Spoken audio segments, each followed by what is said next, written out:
I didn't know that, but there you go. There you go. Well, I was telling Larry yesterday as we were reading all of this, I mean, each of the, especially the little books, you go through the little books so quickly, you know, and then you're on to the next and on to the next, and each one has a very specific objective or a very specific help it's trying to give. And I told Larry yesterday, I said, I think he's trying to teach us how to wake up.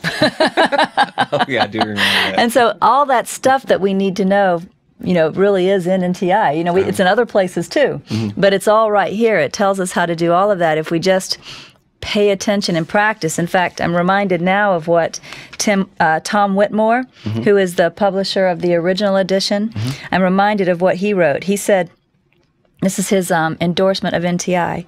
He said, surely this is contemporary scripture. Jesus has said that we shall not be left comfortless.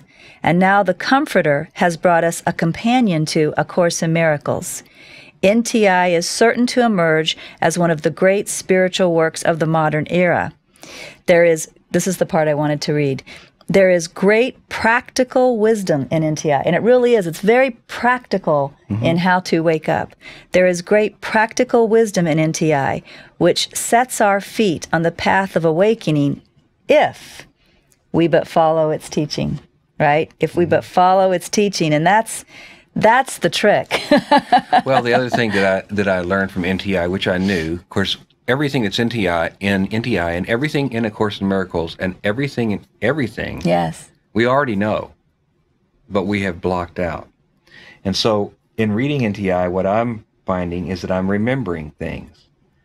And one of the things that I'm remembering is that you can read all the spiritual help books you want. You can listen to all the audio books you want to.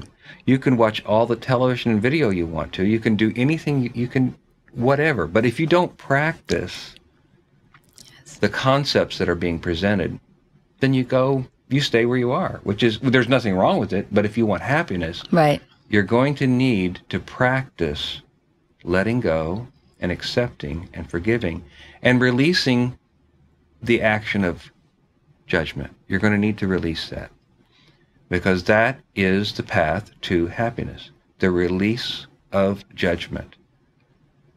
The releasing of judgment will allow the parts of yourself that you have judged as unworthy or not yourself to return to your awareness. There's really no other way around it. There's really no other way than to accept what you have rejected as yourself again, to remember who you are. Even this one practice that we're reading today in 1 Peter, you know, improving in just this one practice, that when whatever your own personal hell or personal fear is that comes into your life, instead of immediately judging it as something real, that's the first judgment we actually made according to NTI Romans. We judged what the Course calls the tiny mad idea as a real question, right? Right. Our first judgment is to judge it as real. So instead of judging the situation as real and then judging it as bad or frightening, and then deciding, which is another type of judgment, what you can do to try and control and avoid the situation, instead of that whole mess of judgment, if you just remember, this is a mirror showing me what is in my mind, keeping me from knowing who I am, knowing the truth.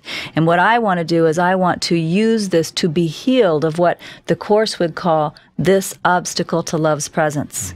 And if you allow every situation to be seen as only a healing opportunity, it's amazing how fast you can heal. It's the reason these situations don't seem to heal us is because we tend to choose the first situation. We judge it as real, we judge it as bad or scary or whatever, and then we start making decisions, which is another type of judgment, in order to get our butts out of the situation. Well, what just came to me, it's interesting you use that word. I said, don't listen to the buts. Don't listen to the butts. Don't listen to the but don't listen to him. Yeah, and you know, that really reminds me of the Course saying you need do nothing. That's correct. Yeah, you need do nothing. And we had a man in the audience in Wimberley, I don't remember his name now, but we were talking about these same types of things, and he gave a really nice little summary. He said, first, you know, when something comes upon you, something, you know, that we would call your own personal hell, first, you need do nothing. because you're letting go of the belief that it's real. You're letting go of the judgments that your mind would make. You're letting go of your temptation to control, and you're letting it wash over you. Whatever emotions or feelings Whatever you're it is. feeling, you need do nothing, and need is highlighted here. You need do nothing if healing is what you want. But then at some point, after you do nothing, then you may need to listen. Because once you're clear again, once the storm has passed, then there may be some type of guidance. So you need to listen, and then you need to trust your guidance, whatever it is. And we talked about specific scenarios in Wimberley, which we don't have the time to do now, but I thought that was a wonderful summary, that first you need do nothing until the entire storm has passed. And then whatever guidance comes, but this has to be when the true fear is gone, when the true belief is gone, when you've really healed, then the guidance comes. You trust that guidance and you do that. So he called it, I need do nothing. I need to listen, trust, and do. So it still ended with a do. But the do might be to continue to do nothing, because it's fine. Or the do may be something that you're guided to say or do in the world. That's completely up to the situation. But it needs to absolutely come from your healed mind, the mind that knows there is no threat, separation. no fear, no separation. Otherwise, it's still you fooling yourself, believing it's real, and tricking yourself in the game.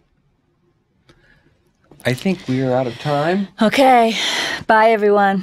Thank you so much. Hopefully we can do this again sometime. I have to come back to Austin.